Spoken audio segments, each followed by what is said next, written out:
In this video, I'm going to derive the law of sines. To derive the law of sines, we start with an oblique triangle, such as the acute triangle shown below on the left, or the obtuse triangle shown below on the right.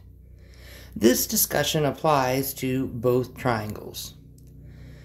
I'm going to look at the acute one, though. I think it's a little bit easier.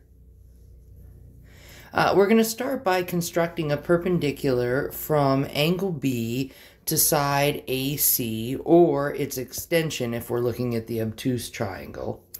So we're going to start by dropping this perpendicular right here. We're going to let H be the length of this perpendicular. Then side C is the hypotenuse of the right triangle ADB. And A is the hypotenuse of the right triangle BDC.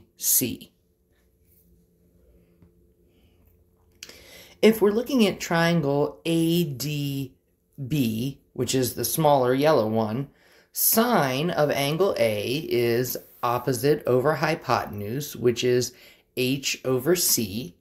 And if I multiply both sides of this expression by C, I get that H is equal to C times sine of A.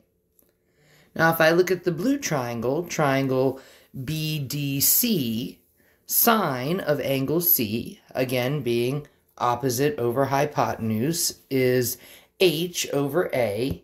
And if I multiply both sides of this expression by A, I get that H is equal to A times sine of C.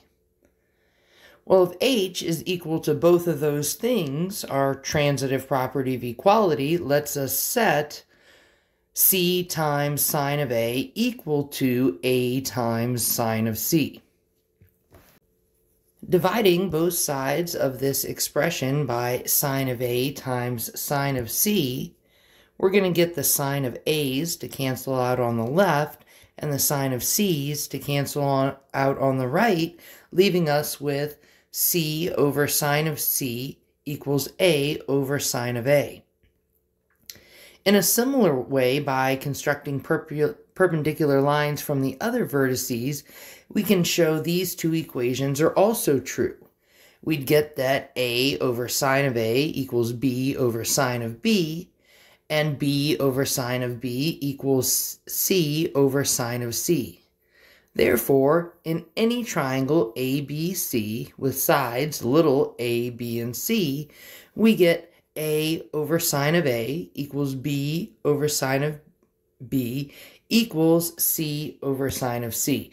And this is really what I use for law of sines all the time.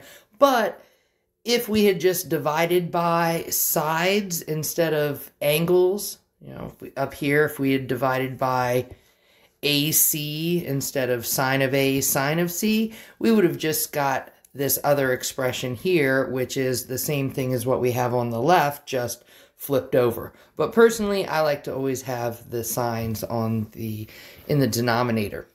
In subsequent videos, I'm going to show you how to use the law of sines to solve triangles and applications.